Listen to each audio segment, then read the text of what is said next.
What up, and welcome to What to Stream, the latest show from Hollywood Critics Association. My name is Rama, and I'm joined by my two lovely co hosts this evening, Lupe and Morgan.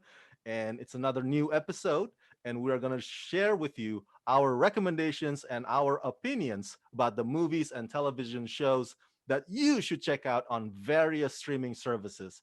So let's rock this. All right. So this movie that I'm going to talk about comes out on Friday in Lemley Theaters, video on demand, and it's called Stray. It's a documentary by Elizabeth Lowe, who produced, edited, directed, did the camera work. Incredible film. It basically follows a pack of dogs in Turkey, in Istanbul, and that's basically it. There's different ways to interpret this movie. You can watch it purely as that, as just watching dogs roaming the streets. They're all strays, they don't have owners or homes. Um, or you can kind of interpret it a little deeper, which is how I did, and kind of see Buddhist qualities, if you will, in these dogs and how they live in the moment, non-attachment, very non-desiring materialistic things, and just how we should all strive to live that way. This film is incredible. It's so beautifully directed and shot. The score is amazing. It's a really quiet film too, because obviously the main characters are dogs. They can't talk. So everything is very driven by score. And I don't know if you guys are into ASMR at all videos, but everything is just very precise, and the sound quality is amazing. This film is incredible. And it's also, I will say, not so much a spoiler alert, but my one hesitation going into this movie was that something was going to happen to these dogs, because just watching the trailer, I was like, oh gosh, they're going to get hit by a car. They're just running in and out of traffic. That something terrible is going to happen, like a Bambi. But I will say that doesn't happen. So you can go into this feeling good about watching a movie about dogs that yeah, it doesn't have a sad ending. So that, I will say, semi spoiler alert, but it's a good one. So that is my Friday pick. It comes out, yeah, theaters on Friday, video on demand, Lemley Theaters. So, no Marley and me ending. No Marley and me ending, Okay. because I cry often when I watch movies, and I figured it was a 50-50 shot with this one, that I was either going to be bawling or make it through okay, and I made it through okay. So if I can do it, then I feel like anyone can, because the bar is pretty low with me. So Yeah, I yeah, saw it too, and highly recommend. it was a beautiful film. It was Yeah, done. right. Yeah, I mean, no, like you said, there's no dialogue except for the street people you hear, Hmm. but it was like, I don't know, you're left speechless at the end, right? Oh, for sure. Yeah. And I have a dog. And so watching it, I just came back and was just Oh. like, oh, I love you. Like, you're so good. You just are like such a good thing. So yeah. All right. If you didn't know, Coming to America 30 plus years later with Eddie Murphy and Arsenio Hall. And so now Eddie Murphy's character, he is now King Akeem. His father, King Joffrey, meets the Lion King ending. Not quite so tragic, but I mean, we know that from the trailer already. So he is told that his daughters can't inherit the throne because they're women. So he is told that he has a long lost son in New York.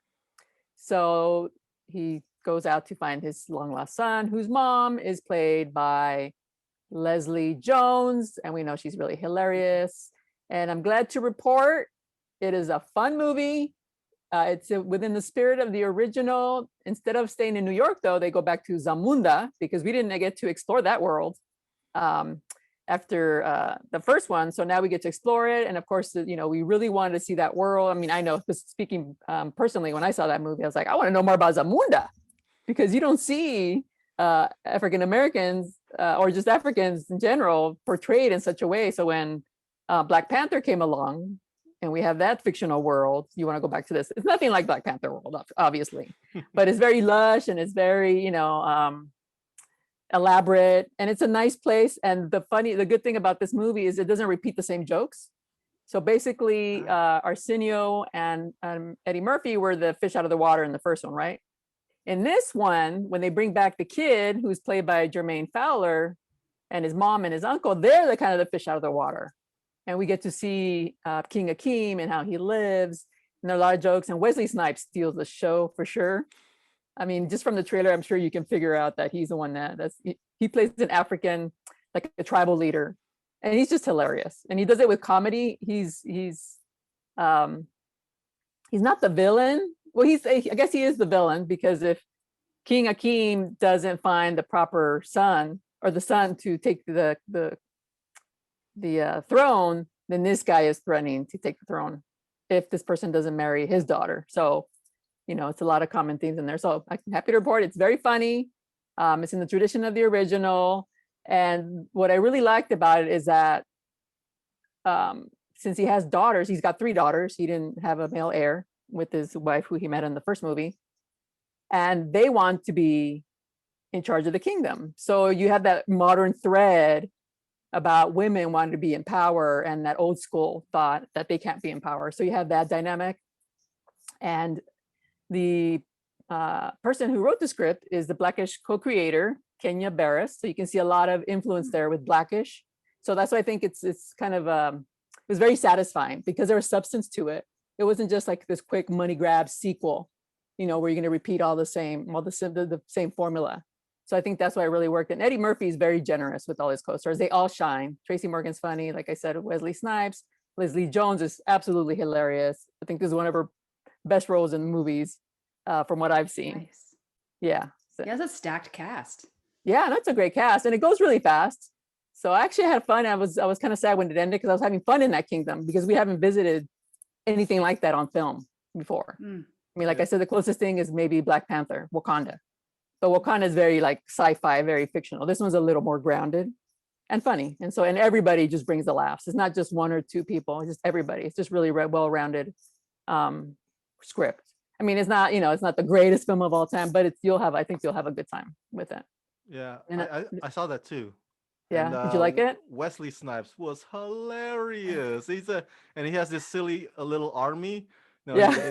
They do workout and whatnot. They're just so ridiculous. And I mean, you're right. They don't necessarily recycle the old jokes, but the movie does lean a bit too heavily on the nostalgia. I think some people will notice that. It's like it always goes flashbacks, So, but other than that, I don't have a lot of criticism. I think I just had a fun time watching it, and it's like, and you can tell that Akeem is more reserved now, more collected, instead of how he was when he was younger. He's just more Right. observant this time around. So I Yeah. like that growth in him. Yeah, very true. And then I have a second recommendation. It's more on the indie side. It's called The World to Come. It stars Fantastic Beasts Catherine Waterston and Vanessa Kirby. She's been doing a lot lately. It's another dramatic role for her, and it's a really good film. And it's a female director, Mona, can't pronounce her last name, something bold. Sorry, sorry, Miss Director. But it's 2 married women in mid-19th century American frontier, and Vanessa Kirby's character moves in next door. They live out in the boonies on the frontier. So they're lonely women. The men take off during the day to do their business, and they're pretty much left alone. So they form a friendship, and eventually becomes romantic. And of course, the husbands find out, and so there's drama. And it's a really good film. I really, really liked it. I thought it was a better film than A Mennonite. I don't know if you watched A Mennonite. Because I was disappointed with that one. Yeah, that film it was filmed with the male gaze in mind. And The World to Come is just a really lovely it's very poetic. Catherine Waterston's character, we hear her feelings through her narration. She's writing down on a sort of a diary, like the adventure she wants to take. She was this bright woman, and they made her marry this man, and she's out in the frontier. She wanted to be a scholar, so we hear a lot of her thoughts through her writing in this diary. And it's just really poetic, really beautiful. And in those times, women weren't free to express themselves. So we hear that expression in the way she writes and she narrates. So I thought it was a really, really beautiful film, and love story between the 2 women. Nice. Yeah, I missed that at Sundance. I think I had something else. So I'm glad to hear that you liked it. And how is Christopher Abbott? I have to ask, because he's in that, right?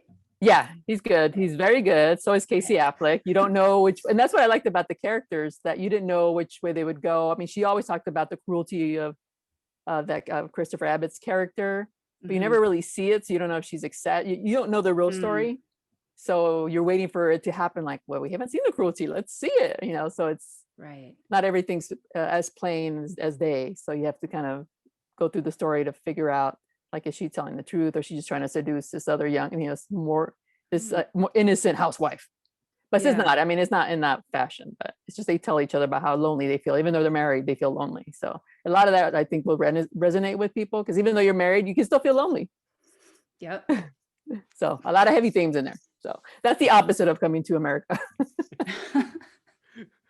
Something for everyone. Something for everyone.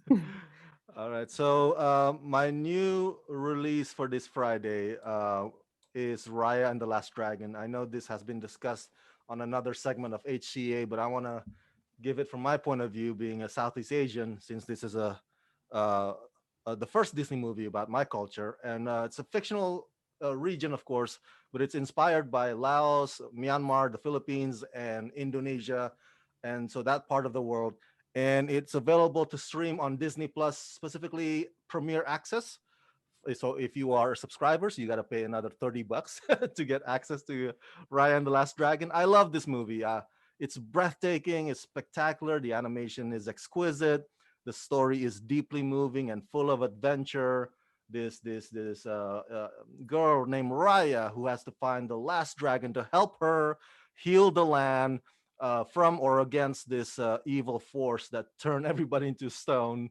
And so I love it. I think it's my top three favorite Disney movie of all time now.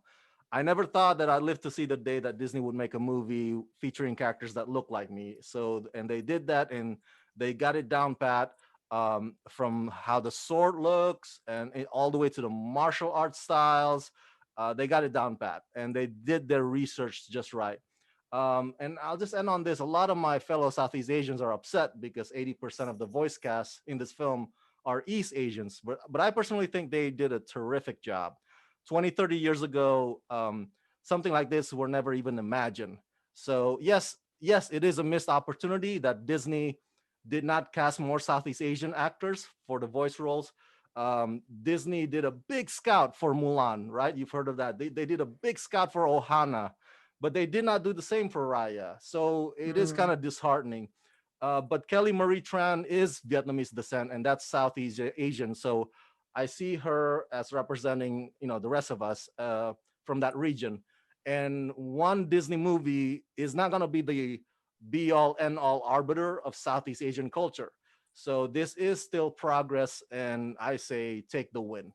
I watched it. I really liked it. And it wasn't like Mulan, like you can see a lot of the Chinese culture there. Here was just it felt very mainstream. Like it didn't feel like you have to be part of that culture to Yes. understand, kind of like Coco. Like I would watch and be like, oh yeah, mainstream audiences are not gonna get that. You know Yeah. what I mean? Yeah. But like The themes are more universal on this one. yeah, but just Definitely. that, like just the traditions, they weren't very well. I didn't think they were. I don't know. I'm not Southeast Asian, but I didn't think they were like specific. You Yeah. know what I mean? Like in Coco, they had to explain certain things, like Yes. why we revere the dead, which for other people would be really weird, because I've had people tell me in the past, like That's I true. used to have a skeleton hanging on my Day of the Dead skeleton on my car, and they're like, "You're so weird. Why do you have that?" I'm like, But oh. do you feel offended or upset if Coco's voice cast 80% of it are not Latinx or Latino or Hispanic? I mean, there's always that when Selena came out and Jennifer Lopez is Puerto Rican, there was a big uproar because she's not Mexican American. I was like, relax, people. I mean, you can't. At It's least she's acting, right? Latina. It's not like it's what was that movie with all they play all Puerto Rican, but they're all Anglo. Yeah, is that drastic? Oh, Marissa Tomei and some other people, they were playing Puerto Ricans in the movie. They weren't even Puerto Rican or Latino, except for jeez. Alfred Molina. But he's Spanish. He's a Yeah. Spanish Hispanic, so it's not even the same. We take offense when the Spaniards played. Like Antonio Banderas, he did a really good job playing Zapata, Yeah. but we were like, yeah, but he's European. Yeah. Like this guy was Indian. Like he's a mestizo. He was Spanish Mhm. and native. So of course we take offense because they're not native, they're European, they're the conquerors, right? Like, so it's like, it's an insult to us when there's the conquistas are playing Latinos, but that's not to take away from Antonio Banderas. He did a really, really good job, but I'm sure they could have found somebody who represents the culture. So I know what you mean about that, you know. And let's keep in mind, Kelly Marie Tran was not the first choice. They actually overhauled the picture last year. Oh, okay. Yeah, they had different directors, and they had a different lead. And I think it was last summer, I looked it up because I put that in my review. Last summer, they added a Latino, Mexican American director, and Don Hall. And they got rid of the other actress. So I was like, interesting. So they put this all together in a year during the pandemic. Yes. So they pulled it off, luckily. I mean, okay, yes, something you might have missed. So I was a little bit bummed when Wolfwalkers did not win Best Animated Picture at the Golden Globes, but I'm still holding out hope that it will get its Oscar glory, because I absolutely love Wolfwalkers. I think it's probably in my top 3 favorite of 2020. Is it definitely top 3 favorite of 2020 for sure. I loved everything about this movie. It is streaming on Apple TV Plus. If you aren't familiar with, I'm sure, I mean, you guys have seen it, but the people watching, if you're not familiar with it, it is basically telling the story of a young apprentice, Hunter, and her father, who moved to Ireland to wipe out the last of the wolf packs so they can just kind of expand their kingdom for the king. But everything kind of turns on its head when the young huntress befriends a free-spirited girl who is part girl, part wolf, and adventure ensues, and it becomes kind of a moral dilemma of this huntress either being with her friend and supporting her friend, or betraying her father, and she's kind of stuck in the middle between what she wants to do and what she feels is right. And it is such an incredible movie. The animation is incredible, all hand drawn. The soundtrack is incredible. Just, you will feel so many emotions watching this movie. I've watched it probably 4 times at this point. Every little like behind the scenes feature, I'm just Googling and YouTubing and whatever and looking it up. And it's so good. So yeah, I mean, I'm sure everyone has seen it, but if you are that one person who hasn't seen Wolfwalkers, I highly recommend Wolfwalkers on Apple TV Plus. I saw that movie and I loved it, and I too felt like it should have won. People are like loving Soul more. I get Soul was good, but Wolfwalkers to me was better. I think it's gonna come to the event like back in 2012 when Brave won instead of Wreck-It Ralph, when Wreck-It Ralph should have won. I was like, oh my goodness, so it's gonna be like that. It's like, oh, Wolfwalker should have won Oscar, but Soul's gonna win it. But I love Wolfwalkers so much. It's such a beautiful movie. It just, like, Wolfwalkers, the emotion is there at the surface kind of the entire time, and it feels so authentic and so just made from the heart. Whereas Soul, I liked Soul, but it felt, to me at least, a little bit more manufactured and like, okay, we want you to feel something now, and then it'll, cut to something just, I don't know. It felt a little bit more forced, whereas Wolfwalkers, just was genuine, I think, the entire time. So that's my 2 cents. Yeah, I think it's probably because it has to do with Wolfwalkers is a little more raw, the animation, and Soul is very polished, obviously, and so people are more used to that. Because I watched the first. It's a series, right? It's not a movie. Wolfwalkers? Yeah, movie. Oh, it's a movie. Okay, I thought it was a series for some reason, because I think I watched only the first 30 minutes. I'm like, I'll get back to it because I thought it was a series. So I just wanted to check out the animation since everyone was talking about it, but I did notice, like, I don't think this is like that type of mainstream, just because everything we see now is so polished, so generated, computer generated, versus that's old kind of school style. Yeah, it'll probably take a second to adjust if people are used to definitely the more polished kind of animation style that's everywhere now. It takes a minute to kind of have your brain adjust to that kind of scratchiness of a 2D, but All right, well, in case you missed it, and if you watched the Golden Globe Awards, Audra Day won for her performance at the Golden Globes for Best Actress in a Drama for the United States versus Billie Holiday. I watched it right before the Golden Globes, and wow, she did give a really powerful performance. It's another sad story. And obviously, if people don't know, Billie Holiday was this iconic singer, and she was busted by the FBI a couple of times. Unfortunately, she was a heroin addict, but they weren't going after her because of the heroin addiction. They were going after her because she sang this song called "Strange Fruit." It was about lynching, and because she witnessed it, and so she would play this, and they warned her, if you play this song, you will be arrested. And but it was under the guise that she was a heroin addict. So they did the whole media slander, everything.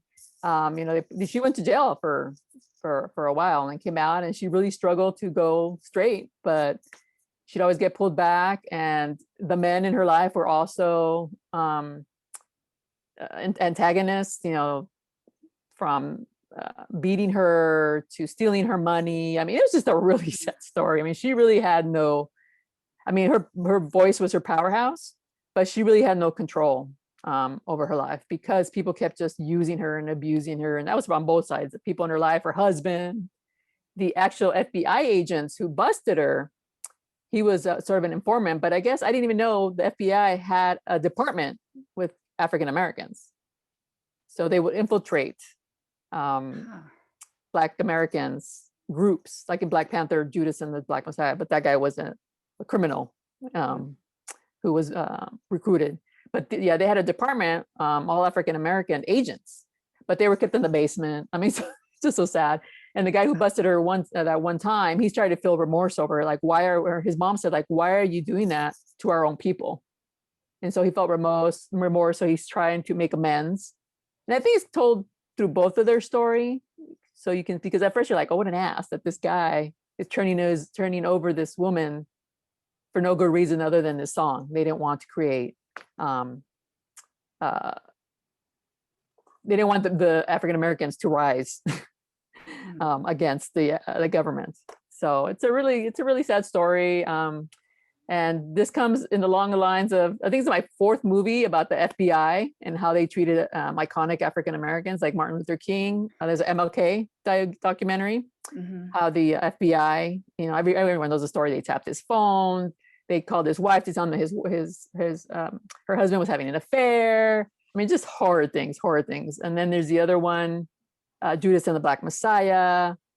And I'm trying to remember the fourth one. There was one with it was not last year. Was it last year? Yeah, last year with Kristen Stewart. She played French, Siebert, French actress. They destroyed her career because she donated to Black Panther movement. The FBI destroyed her career. It's like, oh my God, FBI. I mean, I knew kind of the story, but when you put it in perspective with these individual stories, you're like, man, that Hoover guy. Oh, yeah, Edgar Hoover. Was it Edgar Hoover? Edgar Hoover was evil, total evil man. He was totally against civil rights advocates. And so, yeah. I saw that movie as well.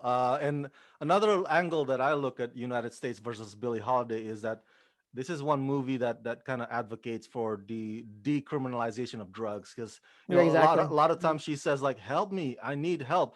But a lot of times people just get thrown into jail instead of getting help. Addiction is a problem, and you can't just like lock them away that solving it. That's not a way to so that's another way also that I could see this movie is about.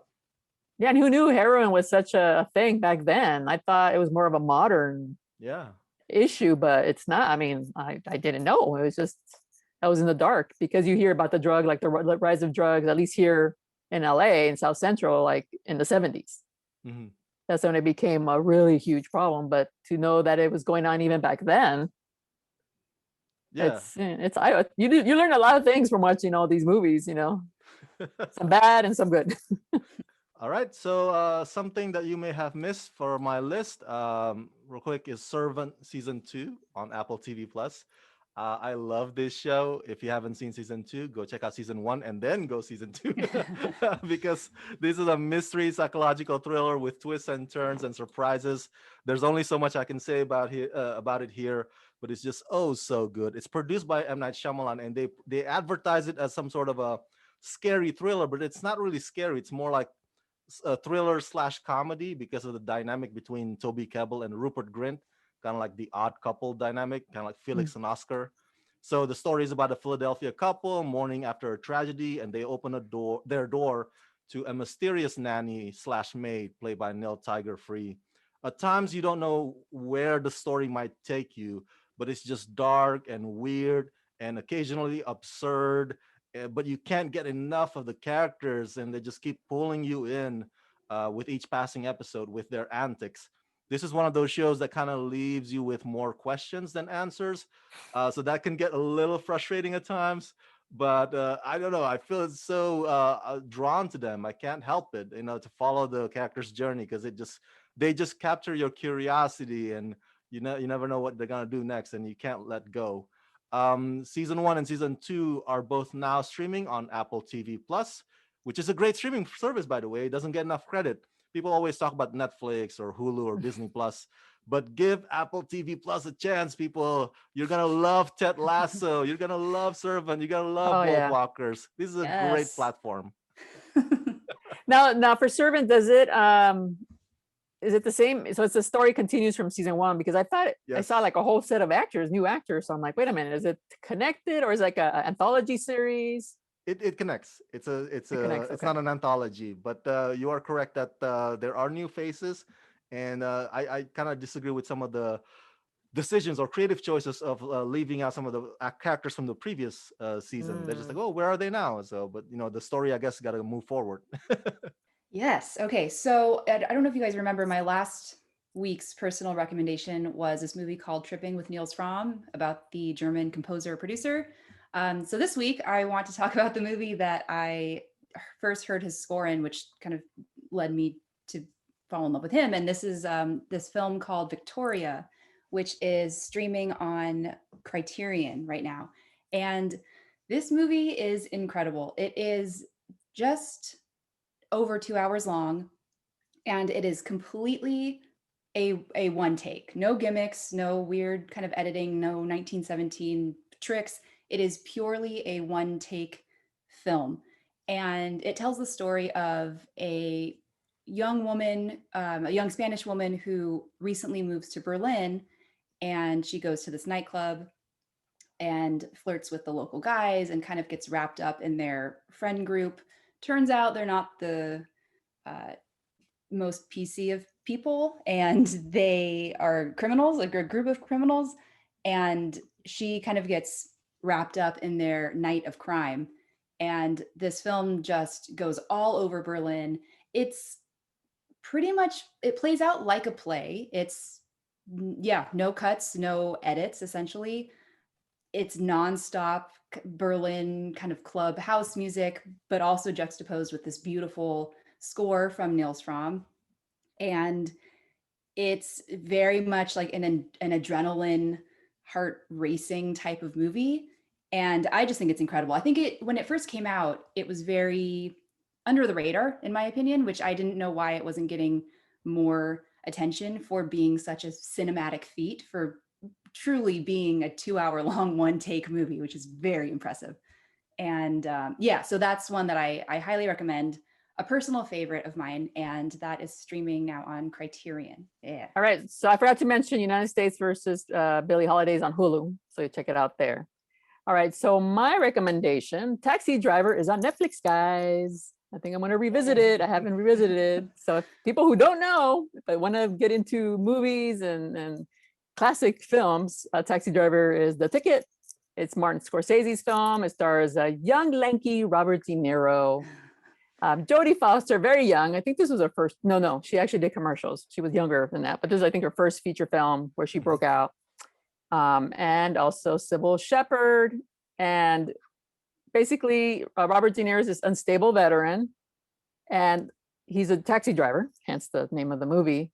And he's trying to save this young Jodie Foster is this young prostitute, and he takes it upon himself to have to rescue her and this presidential campaign worker who is played by Sybil Shepherd. And of course, things get a little, bizarre. Him thinking he's this, he's helping these women, but in essence, he's doing the opposite because he's mentally unstable. And you probably heard about Taxi Driver talked about a lot. Was it last year for the Joker? Everyone said that they ripped off Taxi Driver's plot. because and then when you watch the Joker, you're like, yeah, or the King of Comedy. It was like the King of Comedy, which is another Martin Scorsese, Robert De Niro film, and the Joker. So there's a lot of similarities. So if you heard about that, go check out Taxi Driver because I think you'll find it very interesting. There's a lot of similarities to the Joker movie. And isn't De And Niro in The Joker too? yeah, He's a talk show yeah, guy. Yeah, so it's all yeah, kind and of full circle. yeah, and that's where the King of Comedy comes in because he's in the King of Comedy, Robert De Niro is his comic, and nobody's giving him a chance. So he kidnaps a talk show host so he can get a spot on his show. So I mean, between the Joker and so if you watch both movies, King of Comedy, I don't know if King of Comedy is streaming everywhere, but Taxi Driver's on Netflix, you will see a lot of correlation between the plots. So if you're curious about that, I would highly recommend Taxi Driver. It's a really, really, really good film. And if you're into film, and that's a good film. All right. And my personal recommendation is Boss Level, streaming on Hulu starting this Friday. It's an action movie, time loop. So you get, repeating the same day again and again, Groundhog Day style. Frank Grillo, the action man, trying to solve his death and also his wife's death. So things get wacky, a lot of video game like type of situation, bloody, R-rated. Very amusing, wildly entertaining, outrageously fun. The humor is unapologetic and irreverent. The sci-fi drama part of it is a bit kind of wonky, and the villain Mel Gibson is kind of weak. But other than that, this is a popcorn, super fun weekend movie that you can enjoy with your fellow R-rated action fan friends. So definitely, if you love action movies, this is the thing for you. Definitely. Is it super violent? Because it's Joe Carnahan, so he's Yes. known for super violent. super violent. Yeah, he did a Narc and another movie which was so. The mild one is the A-Team, because that had to be Huh? PG-13. The A-Team, he did the A-Team. Oh, did he movie. did? Oh, yeah, that was him. Yep. I'm shocked because they tamed the guy. I don't know why you would do that. Exactly right. Well, let me just say another new movie coming out is Chaos Walking with Tom Holland and Daisy Ridley. I really wanted to see it, but I didn't get a chance to see an advanced copy. But it's out on Friday, and it's a weird. I don't get the trailer, so we'll see how it is. Like a sci-fi. She's the only female in this world, and Tom Holland has like super sensitive hearing or sound. Or I don't know what it is. It's a weird trailer. So that's it. That's our latest episode of What to Stream today. We hope all those recommendations help as you choose which programming that you will enjoy this coming weekend. Share your thoughts, your question, and your recommendations in the comment section down below. Thanks for tuning in, and join us again next time. Good night.